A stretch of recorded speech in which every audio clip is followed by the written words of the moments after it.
આપવું છે।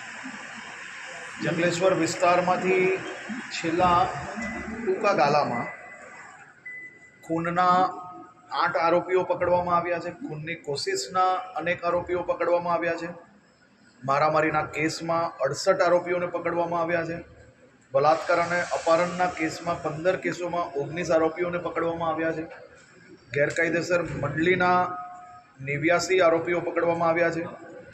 જંગલેશ્વરમાં ચોરી, લૂંટફાટ, ઘરફોડના 37 કેસોમાં 72 આરોપીઓને પકડવામાં આવ્યા છે।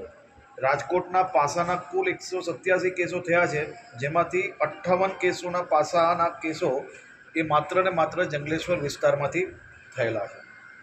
472 કિલો ગાંજો પકડાયો છે, 8 કિલો ચરસ પકડાયું છે, 1.5 કિલો ઓસદોડા પકડાયું છે, 33 ગ્રામ હેરોઇન સાથે 53 આરોપીને કુલ મળીને ડ્રગ્સમાં પકડવામાં આવ્યા છે। જંગલેશ્વરમાં છેલ્લા 8 વર્ષમાં 62 હથિયાર સાથે 64 આરોપીઓ પકડાયા છે।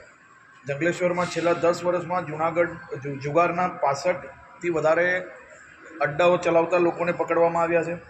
જંગલેશ્વરમાં આ પ્રકારે અનેક ગુનેગારોને અડ્ડો બની ગયો હોય અને ખાસ કરીને મોટા ભાગના લોકો ત્યાં ભાડે રહે।